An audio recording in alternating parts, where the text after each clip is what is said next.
Hi everyone, it's Cherry Enchantress. I am here with another triple number sequence, the 888. And this is taken from Psychic Intelligence by the Jamison twins. And I will be talking a little bit more about that book today, but I'll go even deeper at a future date. Okay, so according to the Jamison twins, 888 is the number of infinity. The sequence 888 indicates that a phase or cycle of your life is about to end, emotionally or professionally, and a new one is soon to begin. In Buddhism, 8 means to open. Okay, so we've got lots of different symbols going on with the 888. I just happen to like that artwork. It's pretty. And here's a card that I've used before, the Magician. It's not actually a card, it's a printout of a card, and I just think the artist of this tarot deck did an amazing job. And you see he's got this wand just like me, and he's drawing the infinity symbol. And you can see I've seen this infinity symbol in every tarot card that's the Magician. I've seen that. And I thought I didn't see it in Shadowscapes, but the Shadowscapes has it too. I just like the way this one is represented with the wand drawing it, because that's one of the things that you do when you make a wand is you start using it, and then when you use it, you start drawing shapes in the sky. And one of the first shapes I drew was infinity. I also like this picture here, the clocks. I used that for one of the numerology talks I had of must have been the number 8. It's a really pretty drawing too, the 8. And of course, this 1111, the twin flame symbol, is often seen with the infinity symbol as well that goes with it. So 8 is a really good number, and I also like the Buddhist meaning to open. And so, as usual, I picked a card to go with, an Archangel Oracle card to go with the reading of the number, and this time, Clairaudience came out. Clairaudience, Archangel Zadkiel says, notice the loving guidance you hear inside your mind or from other people. And ironically, the Psychic Intelligence book, of course, anything that has to do with being psychic would be in their book, and all the clairs are highly featured in that book, and I thought I would talk a little bit more about clairaudience. So, clairaudience is a kind of inner or supernormal hearing, the ability to hear things outside the range of normal perception, and it's associated with the 5th chakra, the throat center. Many musicians and writers have it. So I'll read you a little excerpt from her book about the 4 clairs, and then we'll talk a little bit more about clairaudience. The 4 clairs. Most people have a very limited concept of how psychics receive information. It actually comes in many different ways. And when it comes to psychic intelligence, you may score at the genius level in some areas and be average or below average in others. You can strengthen those areas where you're weak, but you'll always be more intuitively adept at some modes of information gathering than others. The clair is the French word for clear. And each of the 4 clairs, clairvoyance, clairaudience, claircognizance, and clairsentience, provides clarity through its own particular channel. All psychics use one or more of the clairs to receive information. No one way of receiving information is intrinsically better than any other, but knowing where you excel will help you understand, for example, why you seem to hear the answers to your questions with your inner ear, or why you can predict outcomes before they occur. In addition to working to increase your ability in those areas where you're less naturally gifted, will increase the number of tools in your psychic toolbox. Prophet or pundit.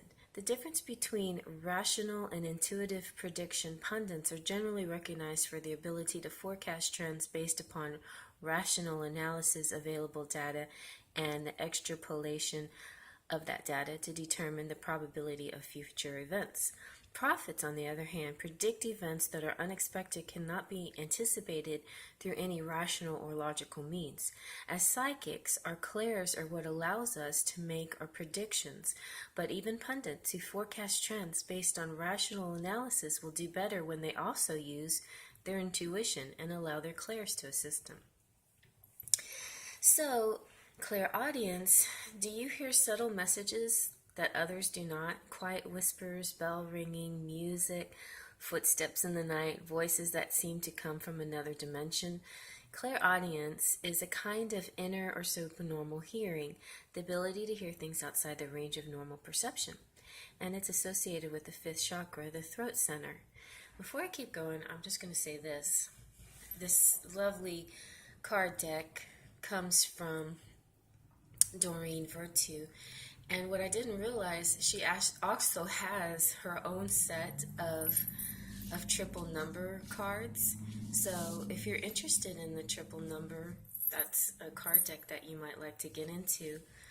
And I don't have that deck, so I would have put both of them together, the Archangels plus the triple number, while I was doing this triple number talk. But anyway, I don't have that deck, so I can't show you. But it's funny. I mean, it's just, one person uses a type of method, and then you realize somebody else used that too. And it's a lot of things are just very common in the use of chakras and the talking about chakras.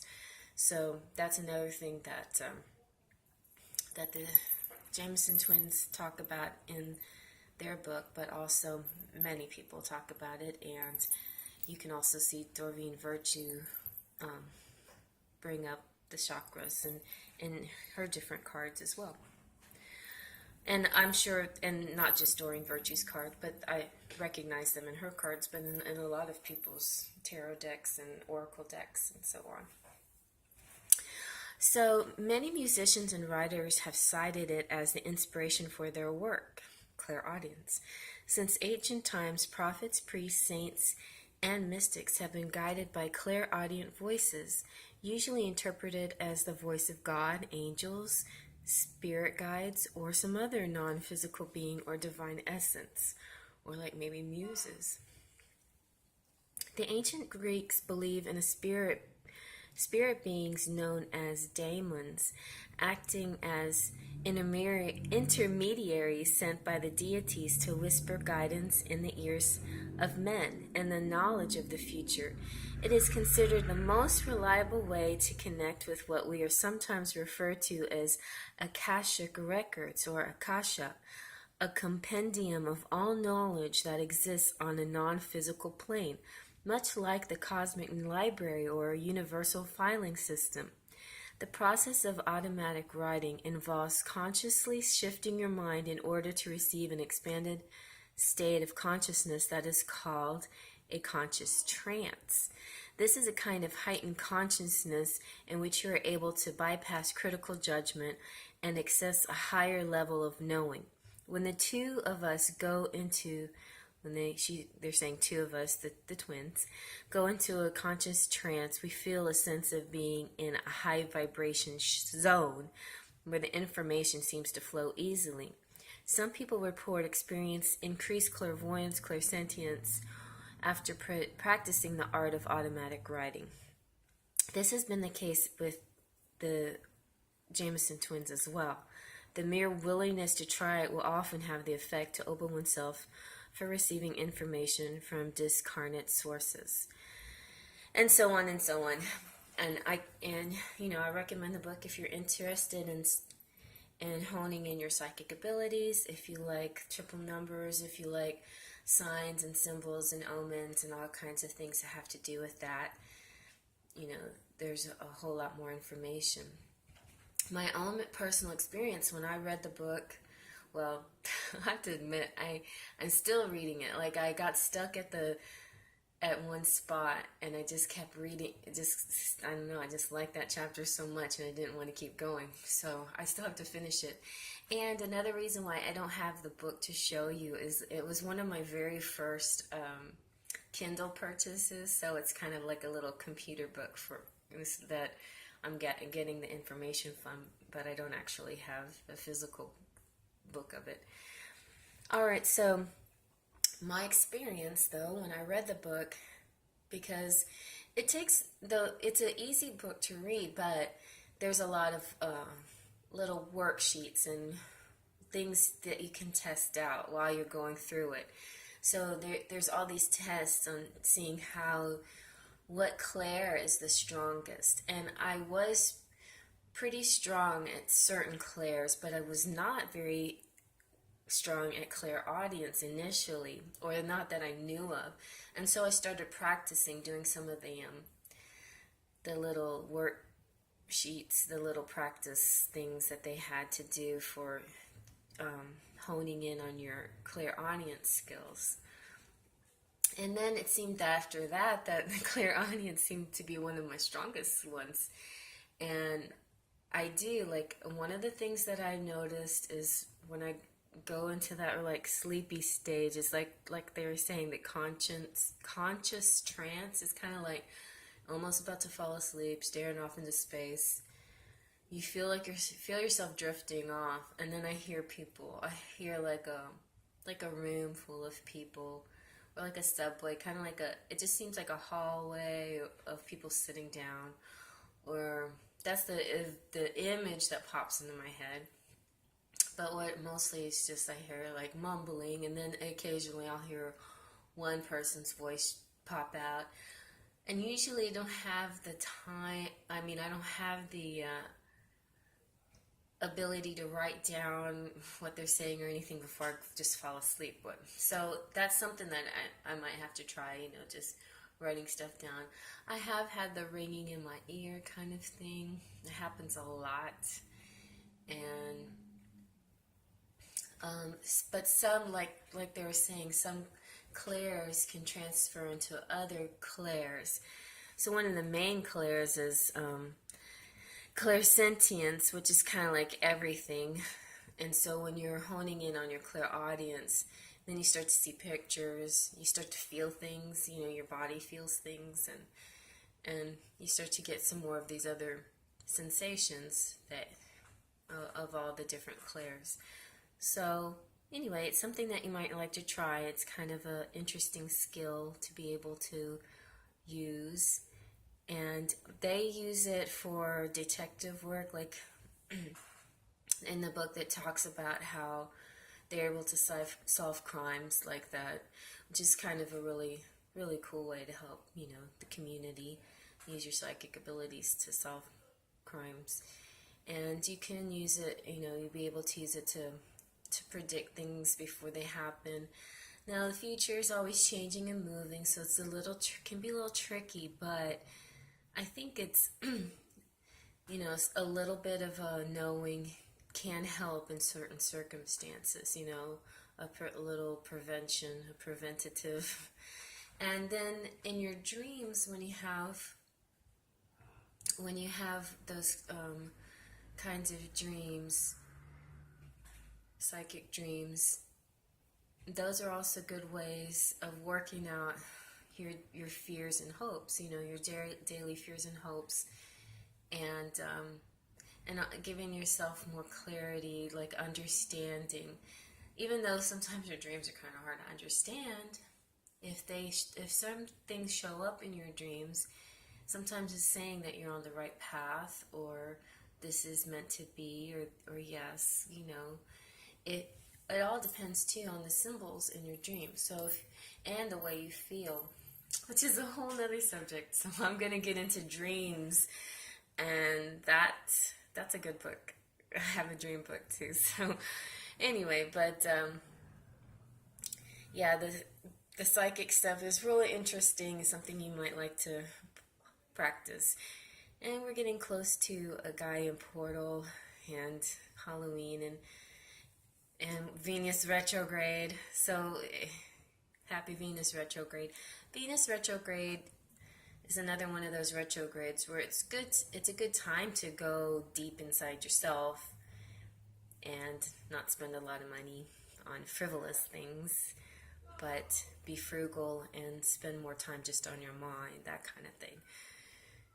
But a lot of weird stuff can happen too, so just be on the lookout and don't start new things or end things during this time, especially relationship stuff, because it's kind of a weird time to know what's the right thing to do.